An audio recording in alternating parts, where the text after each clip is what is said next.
All right, welcome in. Welcome back to another episode of Bears Film Room. My name is Dave, cover the Bears for SM. Join my good friend, Chicago Bears content creator and writer for SM as well, Ficky, and we have a really fun show for you today. It's actually our last one, probably before we get to training camp, kind of previewing that because, July is right around the corner, a few days away. So today we're going to be talking about a controversy that is the Chicago Bears are a part of. Honestly, almost every single team is likely around except for probably two. From what I was reading. And it's in regards to kind of contracts, and all of our second round picks still have not signed. So we're going to get into that. There's a PFF article that really disrespects Caleb Williams as well that we'll get to, that I honestly just learned about. I've been kind of offline a little bit for the last week or so. So really excited to kind of dive into all of this and of course a couple other topics regarding the Chicago Bears. But before we do, like always, Fick, how you doing, man? Doing good, man. Like you said before the show, you're talking about like, hey, this dead period's almost over. And I'm like, oh my gosh, it did kind of go by quick. And I'm so excited for that. Because look, training camp, they dropped the dates. The Chicago Bears did, all the NFL teams did, and they're kicking it off the 24th, 5th, around that week. That's only three weeks away. So we're like right there. And once you hit training camp, the wheels are off the track. Or is that the saying? I don't know. Anyways, you get it gets going. So it's football from there until February. So I'm excited for that. I remember just reading. I think they're starting a week or two earlier than last year. Believe it or not. I don't know if that's true. I thought I read that somewhere, but it does seem relatively early because I thought they started late July. And this one's, I know it's still later, but it's like the 24th, like you said. And I think they started the 28th, 29th. But I'm super stoked. They released the schedule for the fans as well, which oddly enough, we talked about it off air, that they are allowing the fans to be a part of two of the joint practices with both those, the other teams. What is it? I have it here. The Bills again? It is. We have the Dolphins on August 8th. That's a joint practice. And then we play the Dolphins at Soldier Field on the 10th. And then it's the Bills again on the 15th, August 15th. And then we have the game against them at Soldier Field on the 17th. Okay. Yeah. That's pretty – I'm hyped about that, honestly. And they brought back Family Fest this year. Last year, they couldn't do it because of scheduling because they don't own their own stadium. Was it also because of Hard Knocks, or probably not? No, I think it was because – they only, if I remember right, I think Kevin Warren talked about it. There was only a couple windows open for where they could do Family Fest, and they ended up not being able to do it because of conflicting other events that took priority at Soldier Field. And I believe it was concerts, which is crazy because you don't own your stadium, which means that you don't have control over who can come there and whatnot. And the fact that a concert beats you out for having your own Family Fest, even though the concert was probably a big name, whatnot, it's just wild to think of because the stadium is there for the Chicago Bears. But I digress. Yeah, I'm excited about Family Fest and everything like that. I'm excited about the camp. Like I said, this has been, I said it, like I said, off air, that it feels like it's been a lot faster of an off season compared to last year. And I think that has to do with the excitement of Caleb and Rome, right? You getting those top two, or those two picks in the top 10. It was just a super exciting time. You want to see that kind of out on the field. But for me, I feel like it's flown by. We have July in a couple days. And so Ficky, if you're cool with it, let's go ahead and hop right into this. Eric went ahead and wrote on this back on the 24th, but it was the Bears being a part of a massive NFL controversy. I'm going to go ahead and read some of you can read about it on Sports Mockery, of course, but it was according to Mike Flory of Pro Football Talk, and then Pablo Torre. Is it Torre? Torre, yeah. Mm-hmm. Evidence was discovered that a special arbitrator found the league guilty of colluding to prevent players from receiving fully guaranteed contracts, while the NFL avoided significant punishment due to a supposed lack of sufficient evidence. The reality is that it actually happened. It's a reminder of the owners will do anything to save a few bucks. And I think it really does tie into kind of where we're at right now in regards to the Chicago Bears. All their second rounders have not signed. Go ahead. I was going to say, I think the NFL only has 2 second rounders signed in totality. I think there's only been 2. The Falcons and the Browns? I don't even know. So someone, it's not big names. We'll get to that in a second, though. I have those names and I think the teams for them. So, but to this date, the Chicago Bears have yet to fully guarantee a veteran contract. The farthest they've gone was their rookie deals, where those are fully guaranteed, but those are, got to remember, those are not nearly the amount of like a veteran contract coming on, like a, Khalil Mack, that would be crazy to fully guarantee it. But they have obviously fully guaranteed the rookie deals, but again, that's not a huge sacrifice, since the wage scale for rookies is it's a lot cheaper. But none of most of their free agent moves in recent years have not been fully guaranteed. And I know we have to remember that the Bears are kind of one of the least, cash rich franchises. It's more name. And I think you've brought that up, several times on the pod. But that kind of leads me to the next portion, which is, let me see here. The Luther Burden, Ozzie Trapillo, and Shamar Turner all remain unsigned, with training camp less than a month away now. Like, it's within a couple weeks, 3 weeks or so, and none of them have signed. So let's see here. Colson Loveland and the 4 other picks have put pen to paper. So those are good. But again, it's been about 2 months. None of them have signed. And then this is, let's see here. It's not exclusive, like you said, to the Bears. Fewer than 30 picks from the second round remain unsigned. So let's see here. I thought I had the names. So the only 2 second-round picks right now that are signed are Cleveland's Carson Swishinger and Houston's Jaden Higgins. So you're right, Vic. Only 2 out of the second round so far have signed. And it all has to deal with guaranteed I money. think what they wanted it to be fully guaranteed as far as the second rounders, which I guess that'll lead my question here. Do you believe that they should be fully guaranteed? So you got to give some context to why we're even in this situation. If you remember, I think it was when was Sam Bradford drafted? What year was that? Was that way back in the 2011? Yeah, 2011, 2012. I can't remember.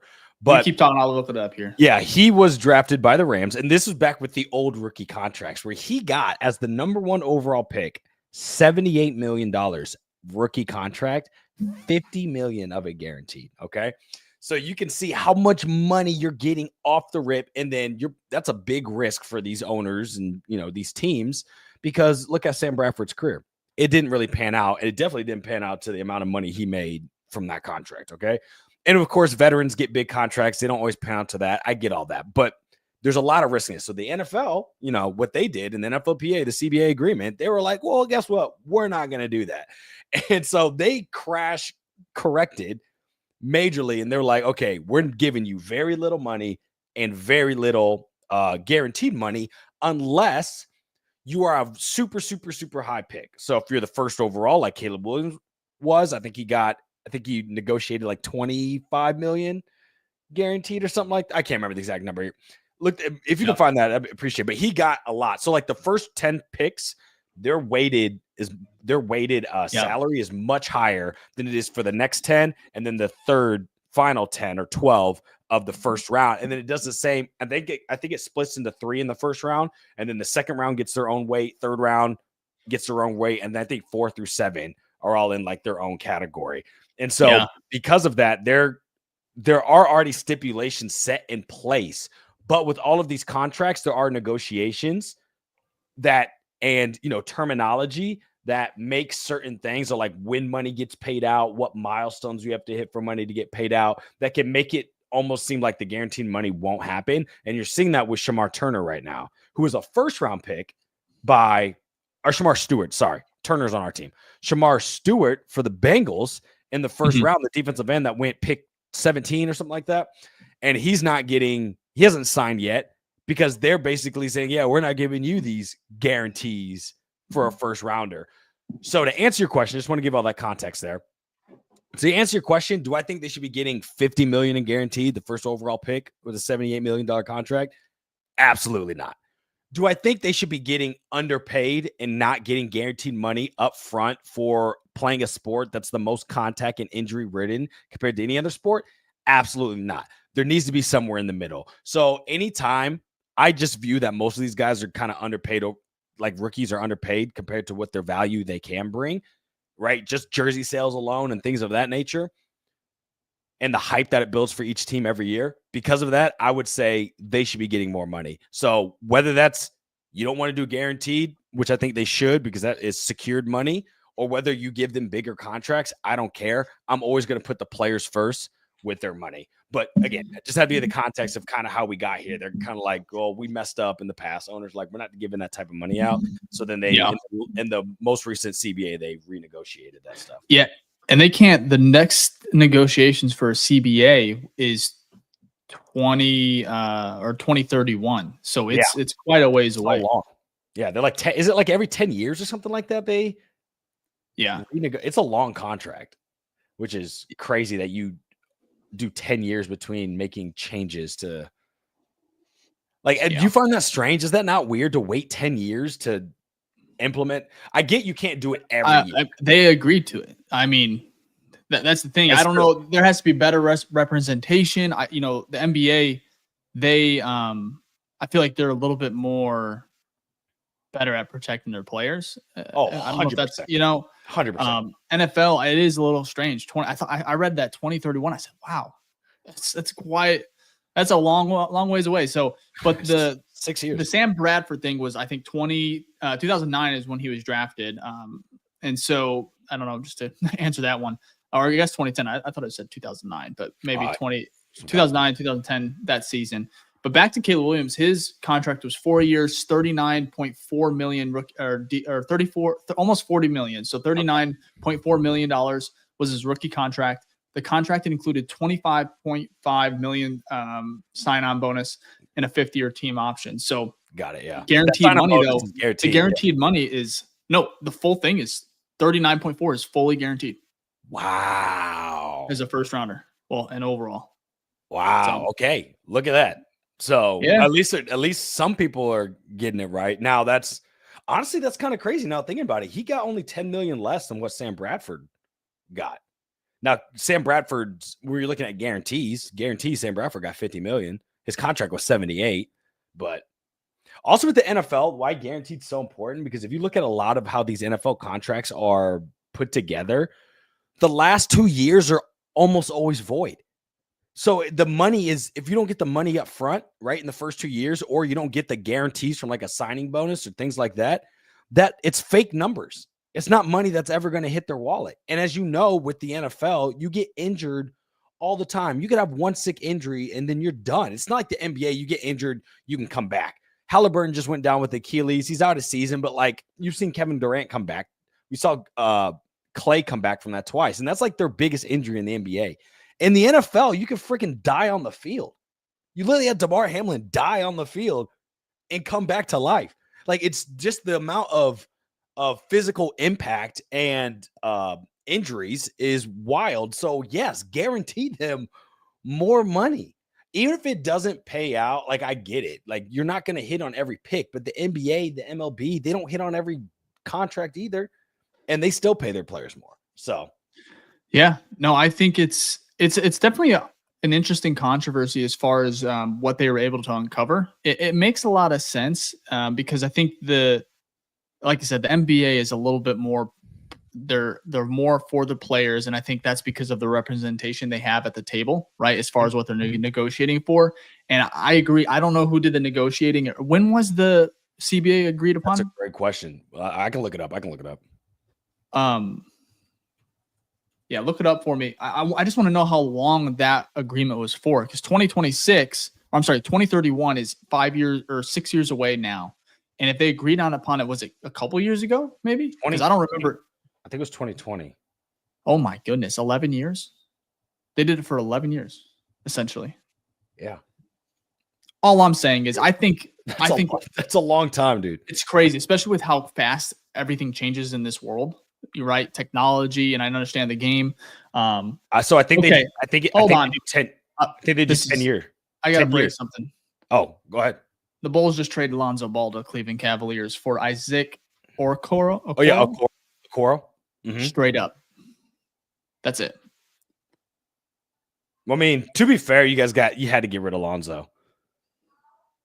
He just didn't play. No, I agree. You got to get rid of him. You got to get something back. Very disappointing, Lonzo era. It started off great, but we'll get to that, I guess, on our Bulls Oh, that's podcast. fair. That's interesting breaking news, though. I just wish the NFL did kind of take a little bit more care of their players, especially because I feel like fully guaranteed contracts, it should be a standard. I'm not saying maybe for 4th, 5th, 6th round picks, maybe that's a little bit different, but for your top tier guys that are drafted, but then not even that, free agency, I think there should be a little bit more guaranteed money because these guys are, like you said, it is a ruthless game. It is physical. I understand, NBA players, they go downtown, right, or go down to, as well because of like the Achilles and stuff, but just the impact. And you look at Brisker, right? Like the way that not his life's changed, but like it could have been, right? There was retirement talks, not maybe in his camps, but it was, it was flirting there as far as that. And he didn't have, I don't know how much guaranteed money he used a 2nd round pick. I'm going to look that up. It's just crazy because the NBA is fully guaranteed. Their contracts in general are fully guaranteed and they're ginormous. Like Jalen Brunson took a $200 million. Like their numbers are huge. Like I think Josh Giddey is asking for 3 years, $150 million. That's for someone like Josh Giddey. Listen to this. $50 million guaranteed. Listen to this real quick, Vic. 4 years. So his rookie deal, he was a 2nd rounder. Am I correct, right? Who's this? 2nd round, 48th overall in 2022. He signed a 4-year, $7 million contract with the Bears, including a 2.5 signing bonus and 3.5 million guaranteed. That's crazy to me. First of all, what a steal for a player like him. I know he's missed some time. That's why the draft is so huge, because if you hit on these guys, it's cheap. But for me, if I'm negotiating here, that $7 million should be fully guaranteed. It's $7 million, bro. Yeah, it probably should. But they're only guaranteeing half of it, if that. That's if a 2nd rounder, and that's not even every team. Yeah. It's not great. Look, I agree. They should. There's a better way for these guys to get paid in one of the most dangerous sports, if not the most dangerous sport. And it makes no sense. Also, I looked at the CBA. It looks like the last one was 2011. Then the one after that was 2021, and the next one's 2031. So it looks like every CBA agreement 10 years. 10 years, at least the past 3. Still, also, that's kind of long. I'm sorry. 5 years is probably more reasonable. The game changes so much. Also, the just inflation in numbers, like 10 years is night and day. I don't know. I feel like they're kind of, like you said, you start off by saying the NFL doesn't do a good job of putting its players first, and I 100% agree with that. Whether it comes from concussions, which is a whole different discussion, player health after they leave the NFL, player health while they're in the NFL, or financial standing. They just don't do a good job, and it's kind of annoying. While these other sports, not that anyone's perfect, but these other sports seem to be doing a better job with that. No, you're 100% right. I'm not going to go too much into this, but I do think it's interesting that most of these 2nd round picks are, at least their agents, everyone's almost in agreement together. Like there's like a stand they're almost putting, right? It's like, hey, we're not going to sign. We're not going to sign. Like I like the unity, but at the end of the day, I mean, the NFL, they do not budge on a lot of things. It's just part of, how they run things. The commissioner, I mean, they protect the shield at all times. It is very, very interesting. And then with the Deshaun Watson deal, ever since then, I mean, the owners have been pissed off. That's why this article was written. It's like why Pablo Toro was able to go and find and dig and investigate that there has been some, at least, collusion between all of these owners after that signing, and rightfully so. I mean, that's one of the worst contracts I think ever, and pretty bad with all the details. But at the end of the day, now we have all these 2nd round picks. I'm just curious to see because we're 20 something days away now from training camp. How long is this going to last? Is it going to impact? I mean, Luther Burden, right? That's interesting because I feel like he's going to be a pretty good impact player, and I haven't seen a word on him, and as far as like any, I mean, polls in them. He was practicing before too, but is he really going to participate in training camp before he signs his contract? I'm not risking my body if I'm not getting paid. Are you showing up to work if you were told you're not getting a paycheck the next pay period? No, I'm telling my boss to F off. Like, what are you talking about? So I'm not even mad if they aren't there. It's just interesting. And someone said, why is this clickbait? It's not clickbait. We're talking about a big NFL controversy with them not paying their players money. That's huge. And Chicago Bears are a part of it because they have 2 players. They have 3. So out of the 32 players in the second round, the Bears probably carry the most weight because they had the most picks in the second round of players that are not signed due to the NFL not wanting to give its employees fully guaranteed, or at least more fully guaranteed contracts. So I'll leave it at that. I'm excited to see kind of what the new CBA is. I think there's going to be stronger player protections. I think it's going to be a lot different. It'll be exciting to see kind of what they can get done. And of course the Bears are the Bears. I don't know. I have more thoughts on it, but at the end of the day, I think the NFL is they're just an organization that they just don't change much. Like they're just, the product is the product, and it's a great product. Everyone continues to watch. The players are going to continue to play. Everyone wants to, not everyone, but there's a lot of people still wanting to play, football at a young age, high school, college, of course. So at the end of the day, it's up to the players and who they choose to represent them, of course. At these CBA meetings, the NFLPA, they just have to. I don't know. But 10 years is so long that hopefully like the discussions at that point are like, you've got the right people. And they have 10 years to think about it too. Like, hey, this needs to be changed. They have a lot of time to prepare. And I understand. I mean, these guys are generational wealth. I mean, $7 million is nothing to, billionaires or even Caleb Williams, right? Getting $40 million guaranteed, essentially. I mean, that we were talking about it. We were talking about on our private Zoom call. If you join our Patreon, you get access to that private Zoom call. But we were talking with some of our Patreon members about the evaluation of these NFL teams, and the Bears are right there, the top 7 evaluation. It was out of all sports or just in the NFL? I can't remember, Dave, but they're like $7 billion. So yeah, what's 40 million to 7 billion? That's nothing. That's pennies on the dollar. So interesting, but that's a good point here. Ryan James said the NFL will go on with or without these dudes signing, and that's a fact, bro. It's the number 1 sport in America, and nothing is taking it from its throne. So they definitely have the leverage. Yeah, no, we'll leave it at that. I'm excited. If you had to predict, I guess one last thing before on this topic, do the Bears second round picks sign before or after training camp? If you had to just place a bet right now, all 3. All 3. Oh man, give me 2 out of 3.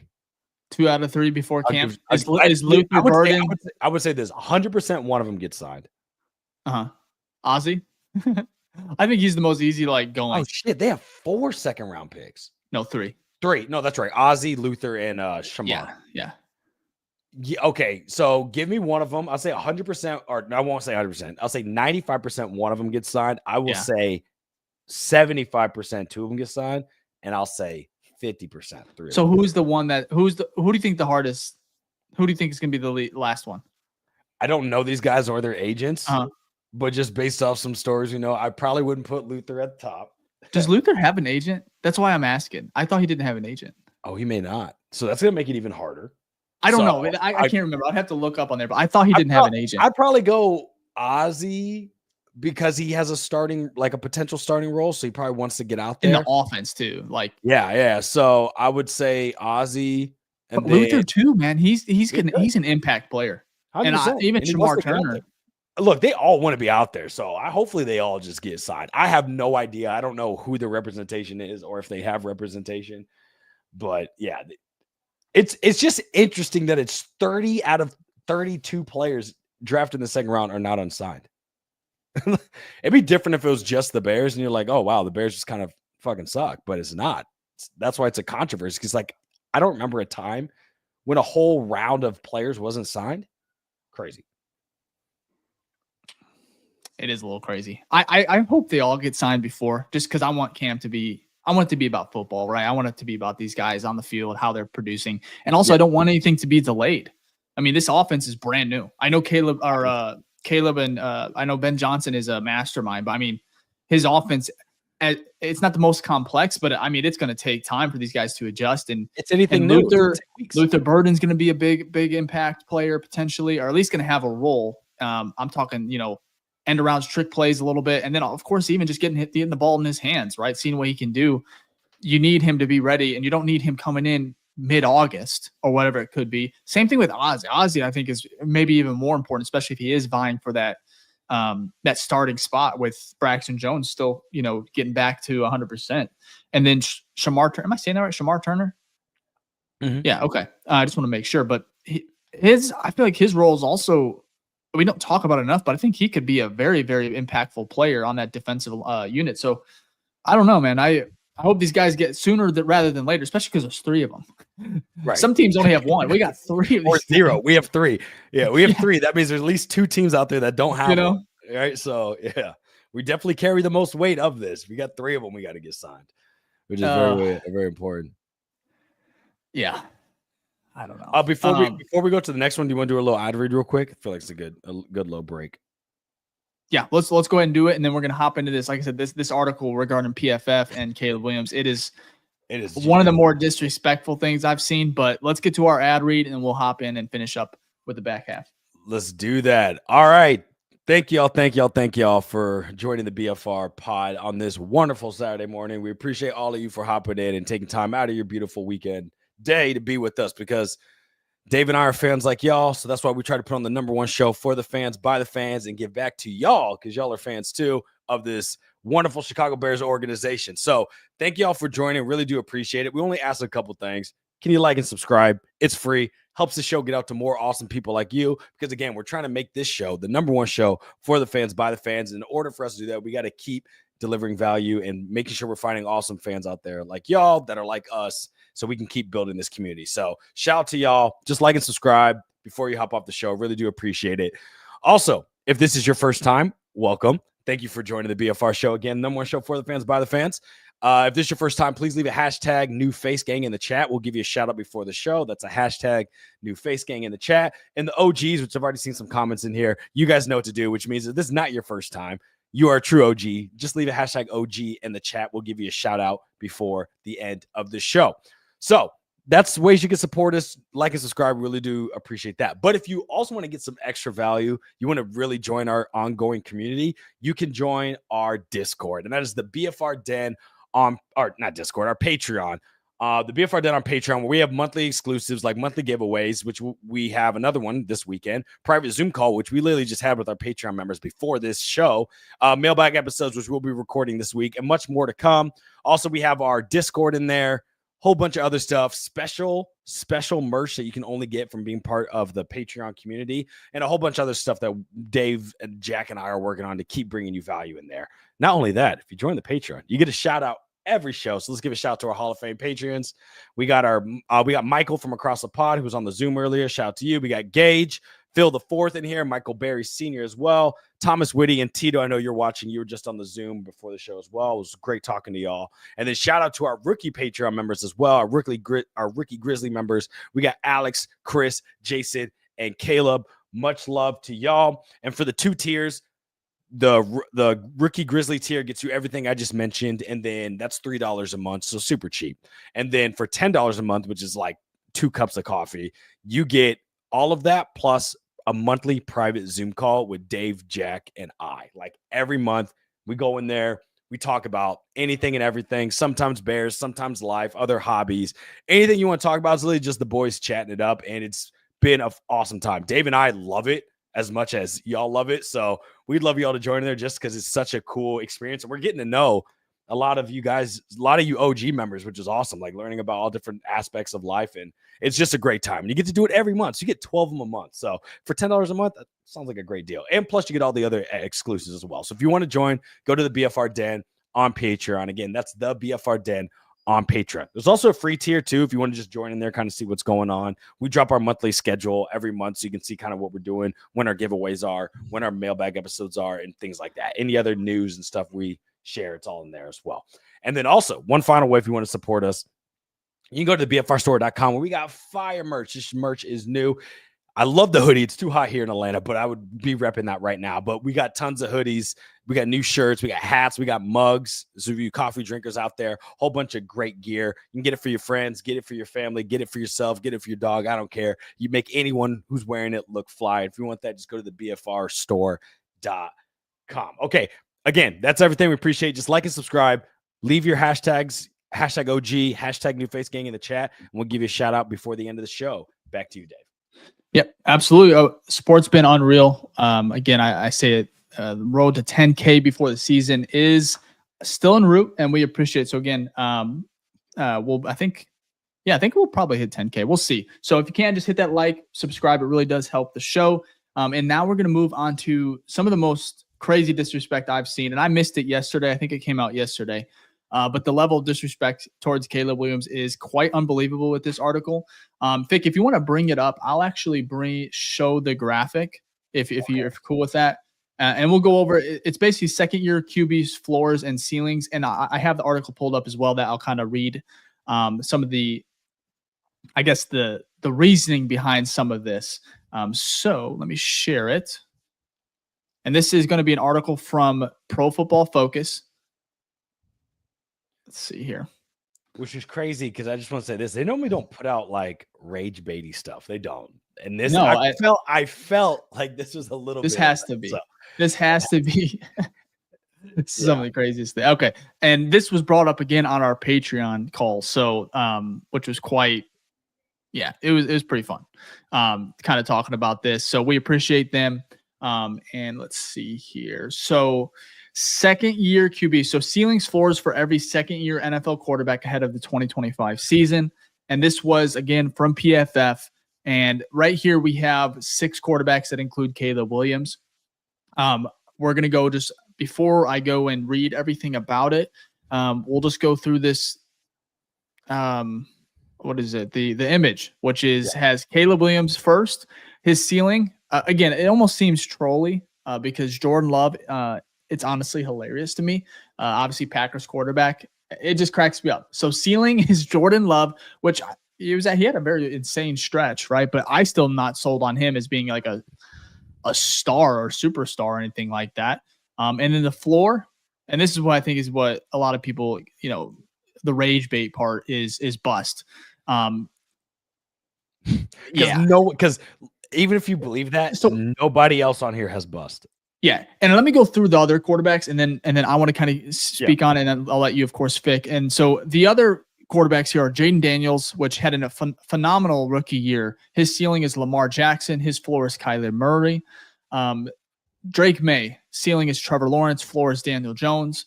Ceiling for Michael Penix Jr. is Justin Herbert. Floor is Jameis Winston. J.J. McCarthy, ceiling is Joe Burrow. Floor is Sam Darnold. Ceiling for Bo Nix is Drew Brees. Floor is Mac Jones.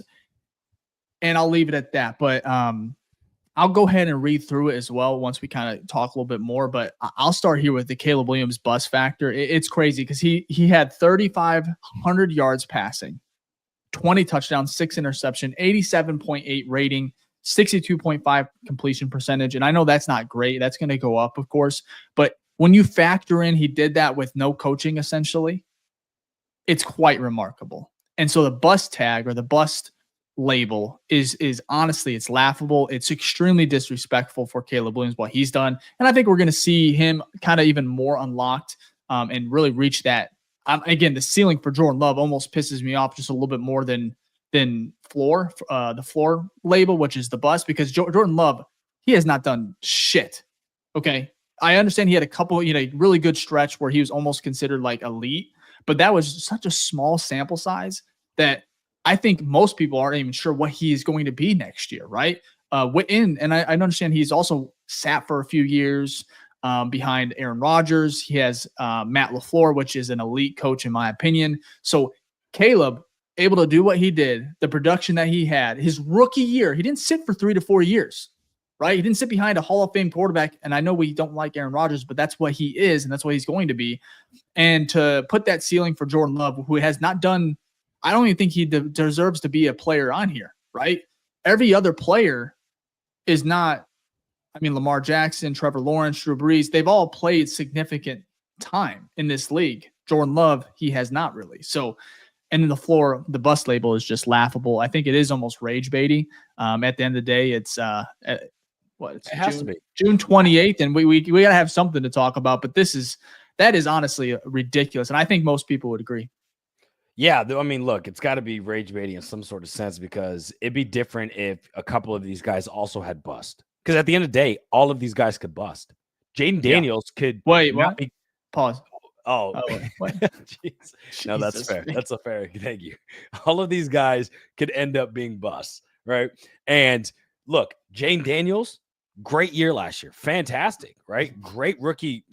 Great rookie performance. Hats off to him. He could not play well this year. He could have a rookie slump.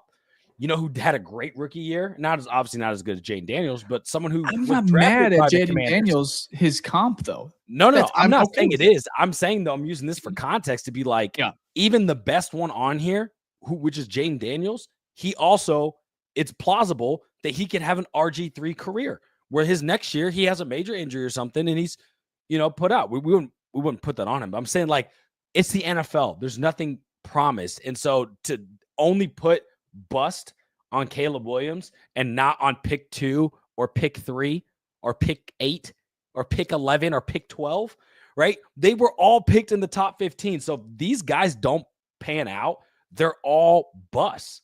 If they do not pan out, you are a top 15 quarterback in the draft. Like in any other draft, obviously this was a record-breaking one. You had 6 go in the top 12. That doesn't happen.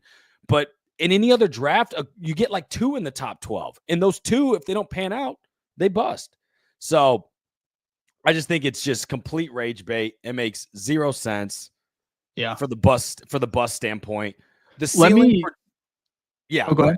I was gonna say the last thing for the ceiling for Jordan Love, I saw a comment here, which is kind of fair. PFF thinks Jordan Love is a top 10 QB. And then he said, my issue is that most think Love is a middle tier quarterback. And I think that's kind of where we're at. Like he's above average for sure. He's probably like top 12, top 13.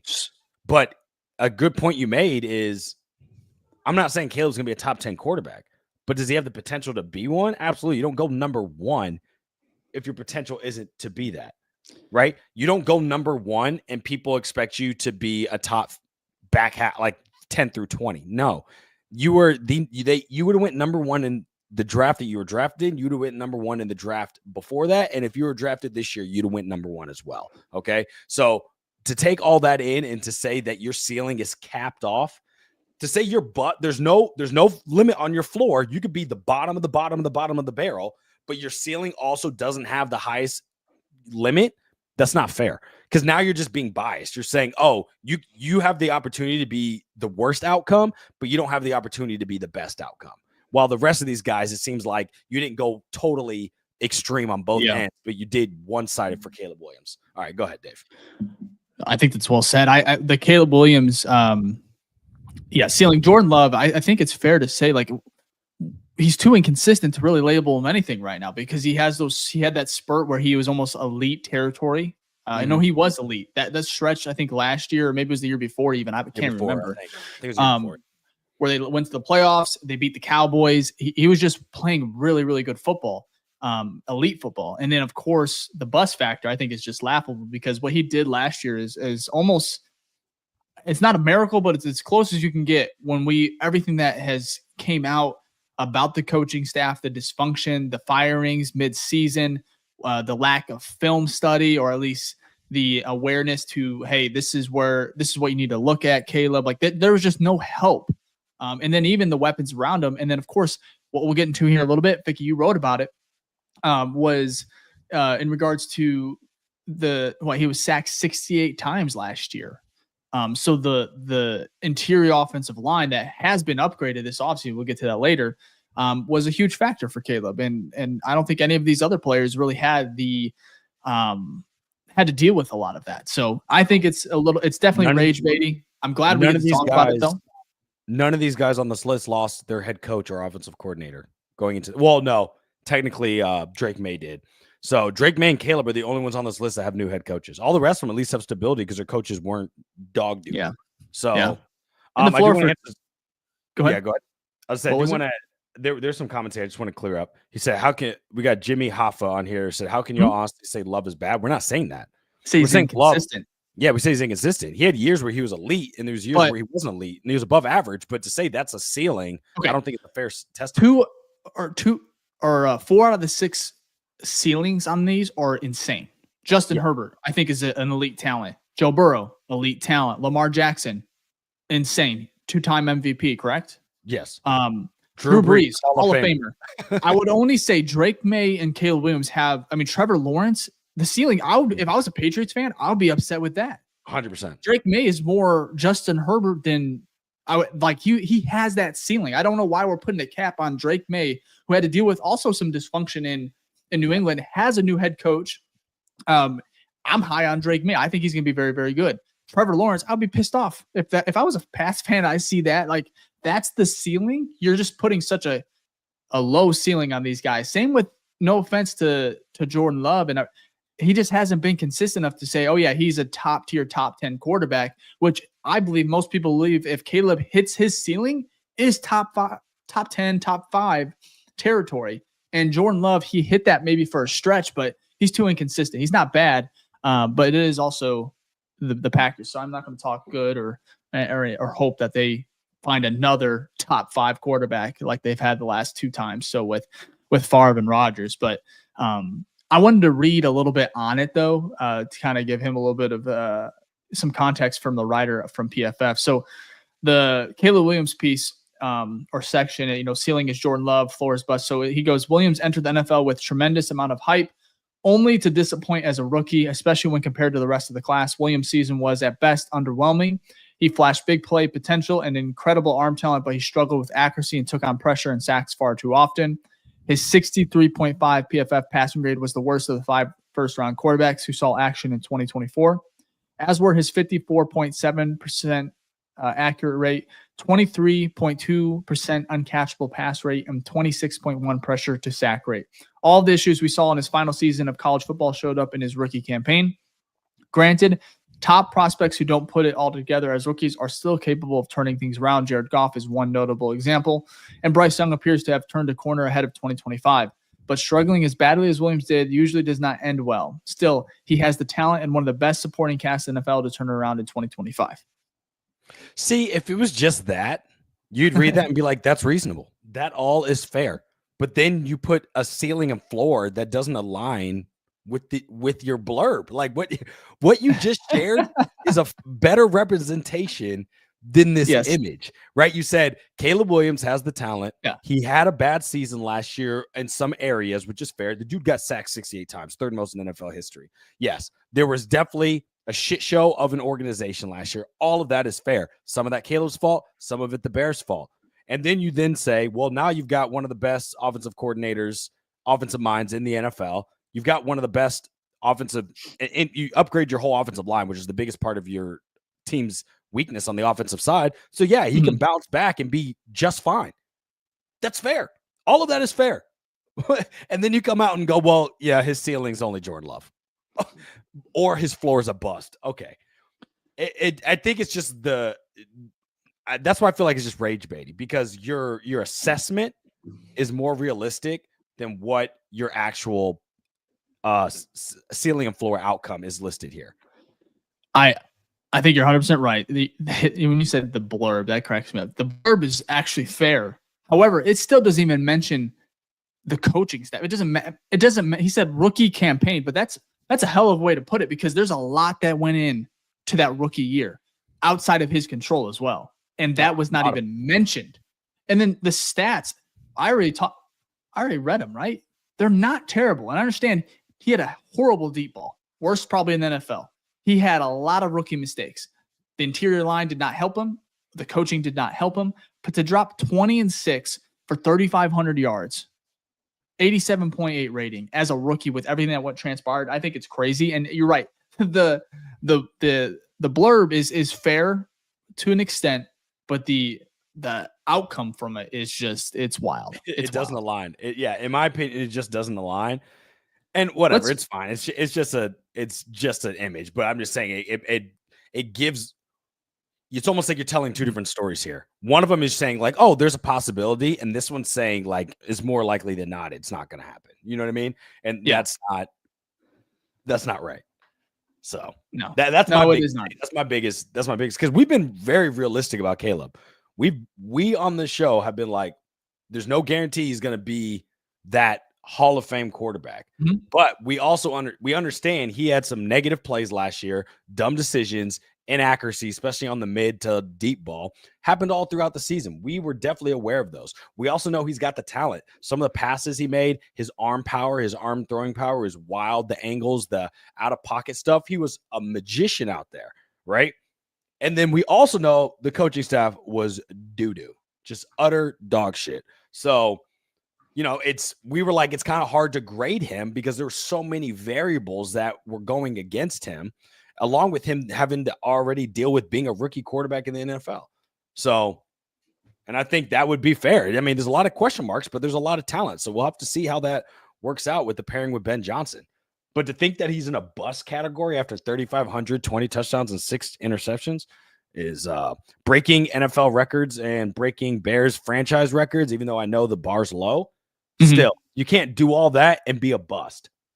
Sorry. Like to question that you're going to be a bust. Yeah.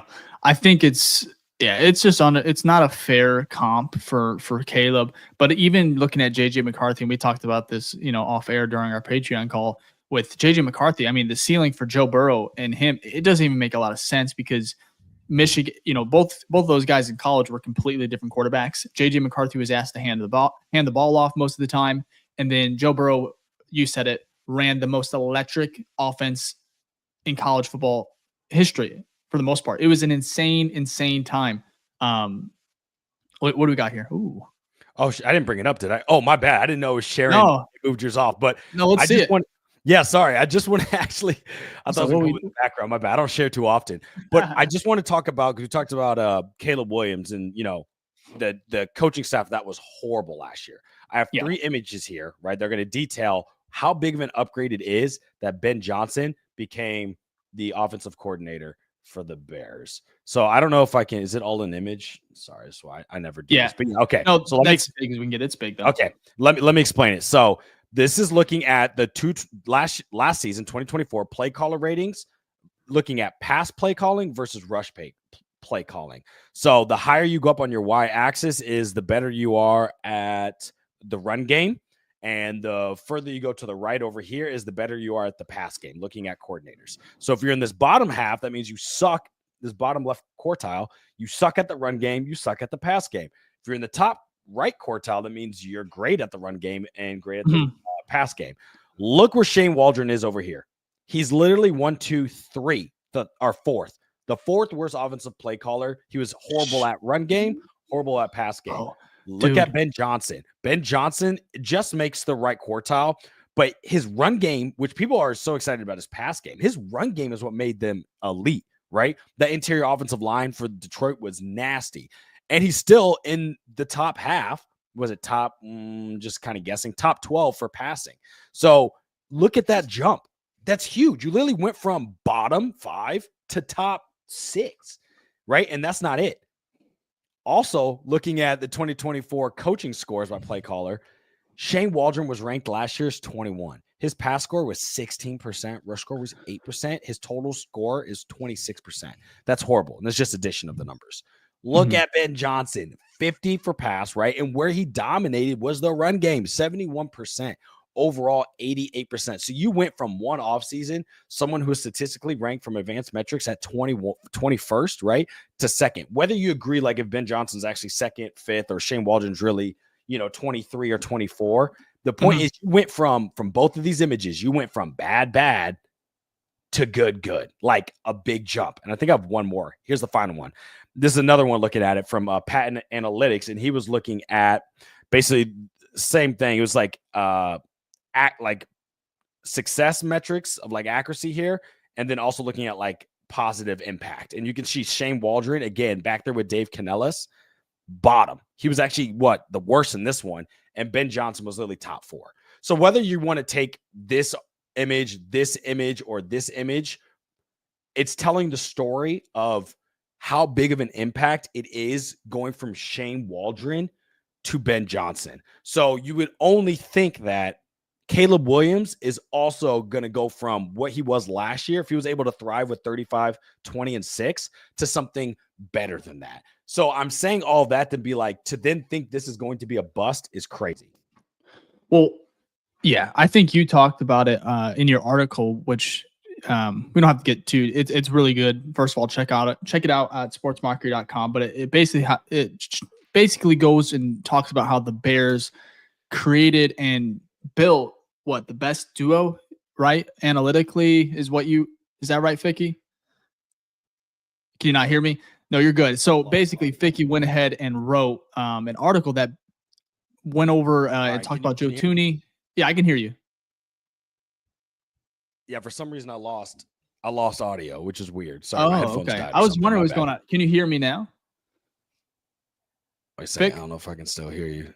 Say something. Jesus. Can you hear me? I might have to exit out and come back. Sorry about that.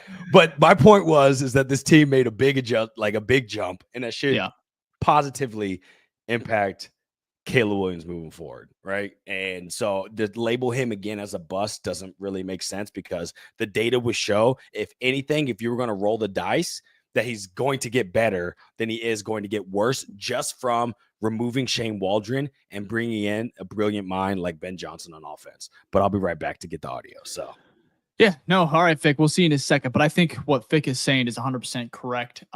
We'll leave it at that. But one of the articles that he wrote about a couple days ago is something I think everyone should check out. It basically talked about the free agent acquisitions that the Bears have created, and also the trade, right? They have Joe Thuney, and then of course Jonah Jackson, and then of course the draft. So for me, I think the bust factor for Caleb is a little bit laughable, but I think we kind of need that at this part of the offseason where there's really not much to talk about.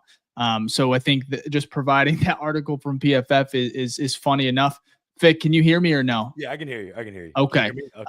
Yeah, well, I was basically just talking about your article a little bit about building the best guard duo in the NFL. Yeah. And so I want to you wrote it on sportsmarket.com, so check it out. But if you want to give some nuggets from it, I'm not sure if you have it pulled up or if you just remember obviously from what you were doing. Yeah, absolutely. I think it's really good, and it, bringing it up would be great. But I was kind of closing out the topic for the second year QB floors and ceilings. I think it's something that, we almost need to applaud. We need something to talk about at the end of the day. It's almost July, so we're almost there for camp. But it was fun to I can't believe I missed it yesterday. Yeah, I was so shocked because it had definitely the TL buzzing, because people are like, what? Like, look, just be fair across it. I'm cool with it. It just seemed like there was more bias towards Caleb. So it's whatever. Yeah. It's just an image. It's not the end of the world. I want to give you the floor here. Really, really great article. Obviously, it's been, you guys there's been a lot of great interaction. A lot of people have seen it and read it, again, on sportsmockery.com. Both Ficky and I do write for this website, and this show is presented by Sports Mockery. So let's go ahead and read over this. We'll close and end with this. But again, great article, Ficky, and I'll let you take the stage here. Yeah, this is great, man. We've talked about for a decade now. Well, obviously the show's not that long, but just like in general and on the streets, about how the Bears' offensive line has been bottom 10 year after year. It's just never good. Well, that is different this year, okay? Let's just kind of give context about what happened. We all know 68 sacks for Caleb Williams last year. We had 27 different O-line combos, which is wild. And overall, we were 24th versus PFF. Oh, and we finished dead last in offense, just in case anybody was keeping track. Looking at the most sacks for a quarterback, 68, third most in NFL history, bro. That is not good. We cannot have that again. You will not win. Any of these teams that were sacked this much, they did not have winning seasons. It just can't happen. But we know that we made some major upgrades this year. We brought in Joe Thuney, 4-time Super Bowl champ, 2-time All-Pro, 3 Pro Bowls. What's most impressive is he's been consistent. Since 2021, as you can see here, he's had a pass grade of 80+. Now, it's gone down a little bit year over year, and this graph makes it seem like, he's declining, but you're still above 80. So you're still like, oh, yeah, you declined. You're still top 10 guard in the NFL, right? Like, 80 is like an elite number for PFF. So, 90 is like elite, but 80 is like really, really good. Not only that, we brought in Jonah Jackson. As we know, under Ben Johnson, he was a Pro Bowler in 2021. Not only that, he started 57 straight games. And this is what's huge. 2 sacks allowed under 928 pass blocking snaps for 2 seasons, right? And that may have been 3 seasons. And that is huge. I know people are going to be like, well, the Rams last year, he wasn't that great. And you're absolutely right. That's because he played center at a position. And I think him back at guard with Ben Johnson at the helm, which he had his best years with, I think we're going to get the best version of Jonah Jackson. So Overall, though, why is that important? How does that matter? Because when you're looking at, I think, when you're looking at some of the best offensive lines, the ones that have gone on to win a Super Bowl, which I'm writing an article about, they all start from the interior and then build out. So it's most important centers, guards, then I believe tackles. Okay. Tackles are more, you see more of their mistakes because it's normally the edge threats and they're getting the sacks off the end. But when you're talking about run game and pass game alone, if the pocket breaks from the inside, it is harder for the quarterback to get out than it is if it breaks from one side, like the left tackle. You can rotate to the right and scramble, right? It's harder when it collapses from the middle. And then obviously the run game is basically run between the tackles. So it's very important for the interior lineman to be good. But looking at projections here of looking at like the top guards in the NFL, PFF actually has Tooney and Jackson projected at 81 combined PFF grade, which makes them first in the NFL. Looking at some of these other big names like Lindstrom, Glasgow, I think, though, he just retired. You got like Smith, who were trying to get Trey Smith. He's going to be with the rookie. You can see here how it's showing that we're still going to be top in that area. So that by a lot too. Yeah, by a lot, which is really good. Again, that's all projection. We'll see how that plays out. But the point of it is that the Bears have made a huge upgrade on the weakest part of their offense, the interior offensive line. And we have not seen this strong of a unit. And this is just looking at the guards. I'm not even bringing in Drew Dahlman, who is a top 5 center consistently year over year. Now, he's a better run blocker than he is a pass blocker. He's not perfect. But overall, when you're looking at the unit as a whole, you talked about the Ben Johnson jump from like being bad to good. Expect this interior line to go from being bad to good because you lost Tevin, which sucks, right? He was great, but he wasn't on the field that often. So you got an upgrade at left guard. You got to upgrade at center because we had a rotation of center for the past 3 years. None of them worked out. And then you got to upgrade at right guard because who was that? Matt Pryor, right? So overall, you've upgraded significantly on those 3 interior lines and you're keeping your same tackles.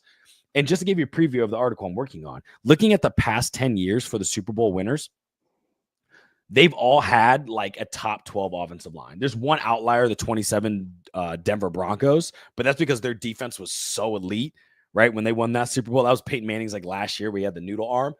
That's like an outlier, but most of them have a really, really good offensive line. And most of them, it's not just their offensive line, it's their interior line, which has their best players. So this just gets me excited. Doesn't mean we're Super Bowl bound or Super Bowl contenders. I'm not saying that, but what it is we're actually building the trenches and building this team in the correct way, in my opinion, putting the priority where it needs to be. And not only it's just like, oh, we got a guy here, we got a guy here. We extended these guys. Oh, sorry, wrong one here. We extended these guys. So we got Tooney for a 2-year extension at like $17 million. Jackson, Jonah Jackson, I think we gave him an extension as well, right? And then we signed Drew Dahlman in free agency. So he's got like a 3 to 4 year deal. So these guys are locked in for at least 2 years. Joe Tooney will be interesting because he could void his last year, but we've got these guys locked in at least for like 2 years. So there's like consistency and solidarity within that interior offensive line, which is going to play a major factor with how well this team performs this year.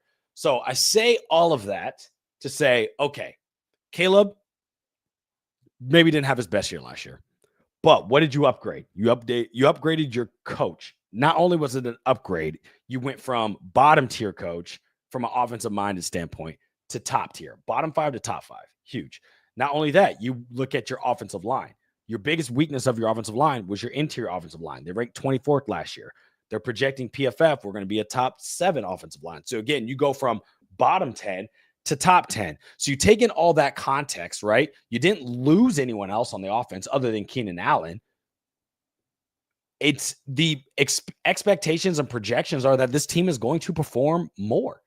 Caleb is going to play better. Rome, DJ, Cole Kmet, Colson Loveland, Luther Burden, they're all going to play. Well, the rookies won't play better because it's their first year, but everyone else is going to have better performances, right? So I think it's something that we can be super excited about. And I'm not necessarily saying that we shouldn't be or that we should pump the brakes, but I think people are really underestimating, not people, I'm saying like us average fans are underestimating the impact of what we did in this offseason. And one final thing I'll end on. Check the mic this week. They basically compiled like 4 offseason grades from like PFF, CBS Sports, Bleacher Report, whatever. Okay. And they created a final grade for offseason winners. So it wasn't like their own. They just took like multiple sources and kind of compiled to get like a better overall understanding of who won the offseason. Number one with an A+ grade was the New England Patriots, which makes sense. They were so bad, and they signed so many good players in free agency, and they made some good draft picks. Makes sense. And a good coach too, right? So coach, upgrade players, good free agency, right? Like coach, draft, formula. We were number two. Coach did well in free agency. I would think we liked our picks and trades. And then I think we did a pretty decent job in the draft. We'll find out. All of that's you can argue, yeah. I mean, you can argue, you can flip flop Pats and Bears, but the Bears have just the same amount of. I feel like they have a real what's the word? A real argument. Argument to be number one over New England, fine. And I think it's all going to determine how each team does. But I think Chicago's truly set up. But again, that just puts you again. I'm not looking necessarily like, oh, we are 1, we are 3. It's looking like high level. We went in a lot of categories, bad to good, right? And so that's what should be exciting is that if we did what we did last year, we should be better because we are better on paper in a lot of these categories, especially on offense. Defense, we'll have to see more question marks about that. I think we will see improvement as well, but it's not as written in the stone as it feels with the offensive side of the ball. So anyways, you can check that out. I do have a good article coming up that I was cooking up before the show, and it's looking at those past 10 Super Bowl winners. And then it's going to basically kind of create like a benchmark to see how the Bears offensive line right now looks against that. And where does that put us in like that Super Bowl contender type of bucket? Are we in it? Are we right below it? Are we playoffs? And so I'm actually not done with the analysis yet. I'm actually excited to see where that turns out because I love the trenches. I love it. I think this is where it's won and lost. And I'm just kind of happy that they're finally putting the focus there. Maybe a couple of seasons too late, but at least we're here now. Yeah. No, really good stuff, Fick. You can check all that out again on sportsmockery.com. Both Fick and I write and cover the Bears for them. And again, the show Bears Film Room wouldn't be here without Sports Mockery, the Bears show for SM. So I think that's about it for today. We are going to be back next week. Looks like we're going to have hopefully Zito from Pat McAfee show. He's a huge Bears fan. You know him. Z is in our group chat as well. We'll probably get him on next week to kind of chat and preview just some of training camp. And yeah, so that'll be a fun episode. The sport has been unreal. So again, hit that like button, subscribe, and we'll be back next week. Vic, any final thoughts before we get out of here? Any shout outs? Yeah, if you have any final questions, throw them in there. We'll do our shout outs here for a second. Let me cue the music as we do that as well. And let me see here if there's some more. Oh, first of all, here's a Logan here on Twitter said, whoa, what's going on? Well, the show's about to end, Logan, but the controversy is about the NFL not signing their second rounders.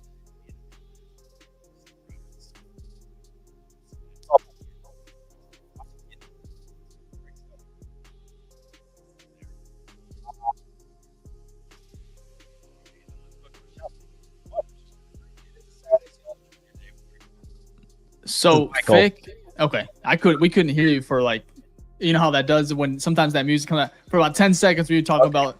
Okay, you're back though. Okay, I was gonna. Did you hear me answer the question? No.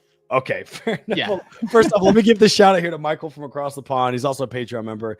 #OG. Much love to you, Michael. We appreciate that. I was answering Logan's question. Yeah. He said, whoa, what's going on in regards to the controversy? I was saying, go back to the beginning of the episode. We were talking about how the Bears still haven't signed their 3 second rounders and how the NFL has only signed 2 second rounders in the whole second round, like from this past NFL draft, which makes no sense and is due to guaranteed money and basically teams not wanting to pay their players, which is a big controversy. And we talked about the CBA, all that type of stuff, and has a big impact. Again, the Bears have 3 second rounders, more than anybody in the league. So it doesn't just impact them once, it impacts them 3 separate times. So, and training camp's right around the corner. So that's why it's a big controversy. So, okay. Awesome. I think that is it. If you have any last questions, fire me. No. If not, we're good. Oh, yeah. We'll be back next week. I believe it's the start of July. You can almost smell football, especially with training camp. Both Vic and I plan to be there. We should be there both days together. We'll see how that works out, but we're super stoked. So we'll be back again here shortly. Hope you guys enjoy the rest of your weekend. Thank you for tuning in. I love these Saturday pods, although I did not have my coffee. It is what it is. He's itching for it. That's why we got to man. I'm excited. I guess I need some coffee, man. I love it. But thank you again for hopping in with us, chatting with us on a Saturday morning. We'll be back here shortly. Enjoy your weekend and bear down. Peace.